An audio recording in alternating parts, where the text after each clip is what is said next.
Welcome back guys. आज के इस ट्यूटोरियल में हम बात करने वाले हैं कि किस तरह से हम दो वेरिएबल्स की जो वैल्यूज़ है वो आपस में स्वैप कर सकते हैं। ठीक है, तो यहाँ पर अगर हमारे पास वेरिएबल ए है तो इसकी जो वैल्यू है वो बी में स्टोर हो जाए और बी की जो वैल्यू है वो ए में स्टोर हो जाए। ठीक है, तो वो हम किस तरह से करेंगे, तो यहाँ पर हम बात करेंगे टू मेथड्स के बारे में। फर्स्ट वाला जो मेथड है वो लेंथ मेथड है, ठीक है, और ओल्ड वन है, ठीक है, और दूसरा जो है वो न्यू मेथड है। ठीक है, यानी इस तरह से न्यू नहीं है, लेकिन ज़्यादातर लोगों को इसके बारे में पता नहीं है। ठीक है, तो वो हम उसके बारे में भी हम बात करेंगे। ठीक है, तो सबसे पहले बात करते हैं जो फर्स्ट मेथड है उसके बारे में। ठीक है, तो फर्स्ट मेथड कुछ यूँ है कि हम यहाँ पर एक तीसरा वेरिएबल लेते हैं। ठीक है, और इसे हम नाम देते हैं टेम्पररी वेरिएबल। ठीक है, और यहाँ पर हम इन दोनों वेरिएबल में से किसी एक का वैल्यू स्टोर करते हैं। ठीक है, तो यहाँ पर हम करते हैं एक की वैल्यू यहाँ। ठीक है, जब एक की वैल्यू यहाँ पर स्टोर करेंगे, ठीक है, तो अब हम क्या करेंगे कि ए को असाइन करेंगे बी की वैल्यू। ठीक है, यानी ए की वैल्यू जो है ना अब हो जाएगी 200। ठीक है, तो यहाँ पर ए में आप 200 जो है ना वो स्टोर है। ठीक है, और बी की वैल्यू हो जाएगी जो ए की वैल्यू थी, यानी ए को हमने तो यहाँ पर असाइन किया हुआ है। ठीक है, यानी ए की तो जो वैल्यू थी वो चेंज हो चुकी है। ठीक है, लेकिन इससे पहले हमने ए की जो वैल्यू है यहाँ पर टेम्पररी वेरिएबल में स्टोर की हुई थी। ठीक है,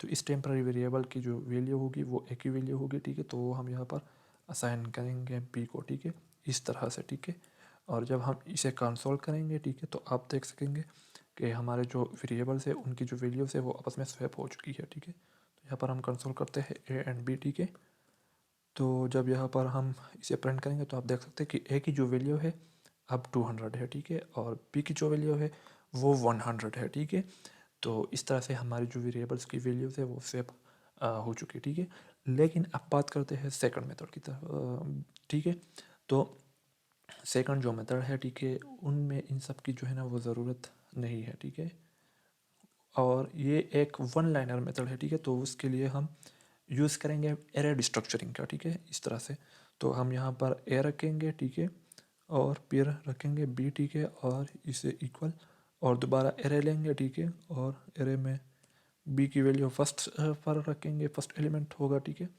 और ए की जो वैल्यू है वो सेकंड एलिमेंट होगा। ठीक है, तो इस तरह से हमारे ए में जो है ना वो इस बी की वैल्यू स्टोर हो जाएगी और बी में ए की वैल्यू जो है ना वो स्टोर हो जाएगी। ठीक है, और आप इसे भी देख सकते हैं, अगर हम इसे प्रिंट करें, ठीक है, तो आप देख सकते हैं कि हमारी जो वैल्यूज़ है वो स्वैप हो चुकी है। ठीक है, तो ये जो दूसरा वाला मेथड है ये काफ़ी जो है ना क्लीन दिख रहा है। ठीक है, आप देख सकते हैं कि वन लाइन में। ठीक है, और जो फर्स्ट वाला मेथड था तो इसके लिए हमने बहुत से ये वाला कोड जो है ना 3 लाइन कोड एक्स्ट्रा लिखा था। ठीक है, तो उम्मीद करता हूँ कि आपको जो सेकंड वाला जो मेथड है वो अच्छा लगा होगा। ठीक है, कमेंट में बताइए कि पहले आपको इसके बारे में पता था या नहीं। अगर आप प्रोग्रामिंग डेप्थ में सीखना चाहते हैं, ठीक है, तो इस चैनल पर रहिए, इसे सब्सक्राइब करिए। ठीक है, और best of luck, until next time.